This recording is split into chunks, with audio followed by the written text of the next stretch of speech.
Let us pray. May the words of my mouth and the meditation of my heart be acceptable in thy sight, O Lord, our strength and our Redeemer. Amen.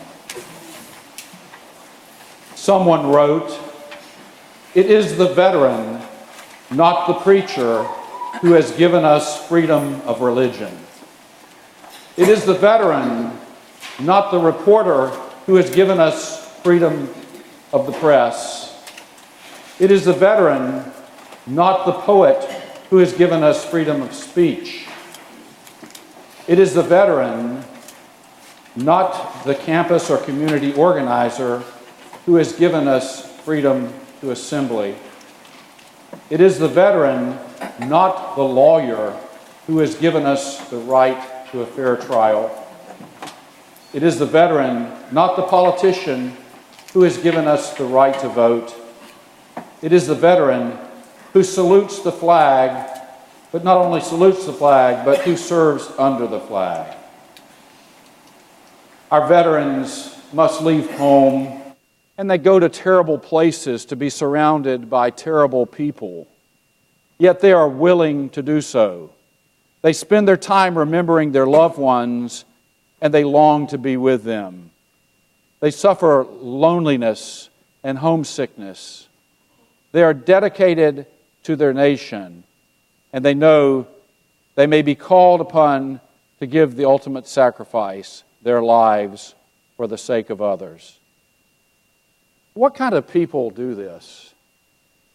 Well, in John 15:13, Jesus calls them friends when he said, "There is no greater love than laying down one's life for a friend." I believe this verse describes a veteran very well. He or she may not like the idea of doing so and certainly does not look forward to it, but a veteran is willing to lay their own life to save another if the situation demands they do so. And so as we celebrate and honor these veterans today, and tomorrow is the day that we set aside, we should give them what they need and what they deserve, our remembrance and thanks for what they have done. Tomorrow is the day that we set aside and recognize and express our gratitude to the men and women who have served our country in the military. There was no USA or America, U.S. military when the Bible was written. Yet Scripture has much to tell us about the people that we honor today. I would like to read the Scripture again for you this morning so it might even become more prevalent in your minds as we talk about this morning. Matthew 8, 5 through 13. When Jesus had entered Capernaum, the place where he lived, but he cursed Capernaum. He said, "Capernaum, you will go down to the gates of hell," because they didn't really believe all that he said. But he said when he entered, he saw this centurion that came to him asking for help. And he said, "Lord, my servant lies at home, paralyzed terribly." Jesus said to him, "Shall I come and heal him?" The centurion replied, "Lord, I do not deserve to have you come under my roof. But just say the word, and my servant will be healed. For I myself am a man under authority with soldiers under me. I tell this one to go, and he goes, and that one to come, and he comes. I say to my servant, do this, and he does it." When Jesus heard this, he was amazed, and he said to those following him, "Truly, I tell you, I have not found anyone in Israel with such great faith. I say to you that many will come from the east and the west, and will take their places at the feast with Abraham, Isaac, and Jacob in the kingdom of heaven. But the subjects of the kingdom will be thrown outside into the darkness, where there will be weeping and gnashing of teeth." Then Jesus said to the centurion, "Go, let it be done just as you believed it would." And his servant was healed at that moment. A centurion was a military leader in the Roman army who was the commander of 100 men and sometimes more. When I think of a Roman centurion, I think of a soldier who is only probably concerned about protecting the Roman Empire. He walks around in this big armor and he has a sword. You see him in your mind, you picture him in your mind today. And in my mind's eye, I see Roman soldiers nailing Christ to the cross. However, in Scripture, we see many Roman centurions who actually did just the opposite. Centurions are mentioned 7 times in the New Testament. Every time a centurion is mentioned, it's always in a favorable light. When Jesus died on the cross, it was a centurion who said, "Truly, this man was the Son of God." The first Gentile convert mentioned by name in the Scripture was a centurion by the name of Cornelius. Cornelius was a centurion commander in the Italian regiment of the Roman military. He lived in Caesarea. His story in Acts 10 is important because it was in Cornelius' household that God publicly opened the doors of the church to the Gentile world. The Apostle Peter was present to see it happen there in Cornelius' house. And just as he had witnessed this, he had witnessed it also to the opening of the doors of the Samaritans and the Jews. In Acts 21, we read where some soldiers, including centurions, were the ones who rescued Paul from being killed by an angry mob in Jerusalem. In Acts 23, we see 2 centurions talking. We see them taking Paul to the governor Felix in Caesarea and protecting him from the threatened hostility of the crowd. And finally, Julius was a centurion responsible for taking Paul to Rome. He saved him from death from the hands of the soldiers in the hour of a threatened shipwreck. There are 3 things that I would like for us to think about this morning as we look at this scripture. First is that this military veteran had the faith that Jesus could heal his servant, and he gave honor to Christ. He said, "Lord, my servant lies at home, paralyzed and suffering terribly."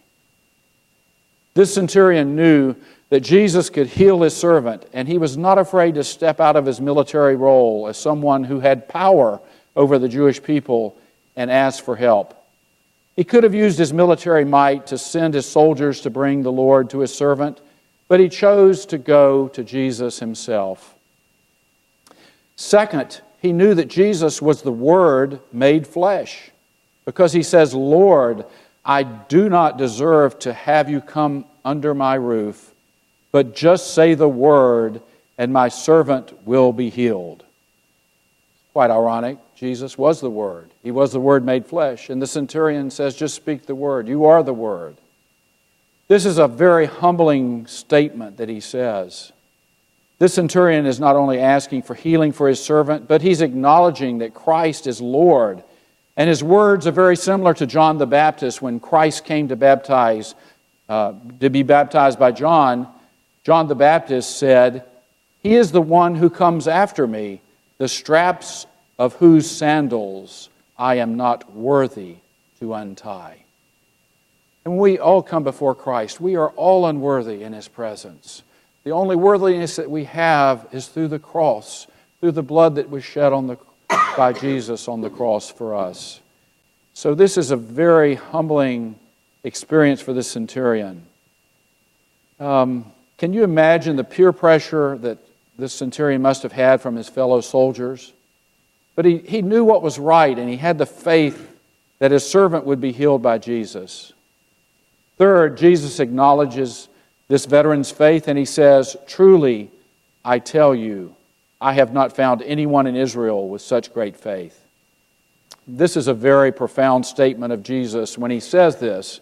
Think of all the religious people that Jesus has been associated with.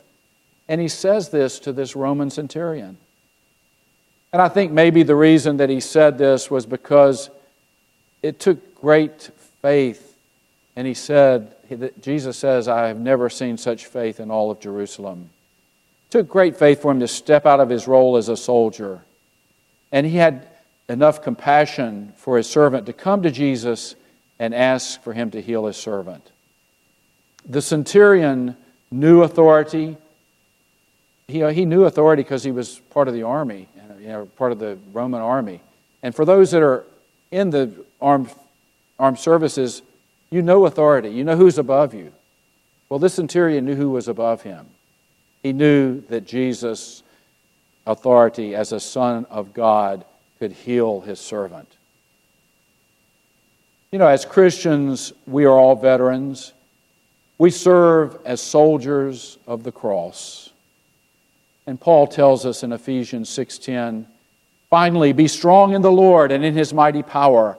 Put on the full armor of God so that you can take your stand against the devil's schemes. For our struggle is not against flesh and blood, but against the rulers, against the authorities, against the powers of this dark world, and against the spiritual forces of evil in the heavenly realms. Therefore, put on the full armor of God, so that when the day of evil comes, you may be able to stand your ground.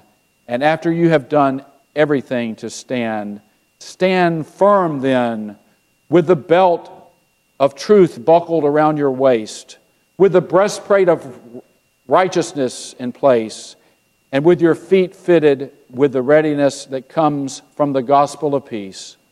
In addition to all of this, take up the shield of faith, with which you can extinguish all the flaming arrows of the evil one. Take the helmet of salvation and the sword of the Spirit, which is the Word of God." As we leave today, let us never forget that freedom is never free. Our men and women who have served in the military, they've paid the price for freedom that we enjoy. Thousands have not only served and were severely wounded, but many have given their lives for us. And I'd like to close with this poem written by Kelly Strong, "Freedom Isn't Free." I watched the flag pass by one day. It fluttered in the breeze. A young Marine saluted it, and then he stood at ease.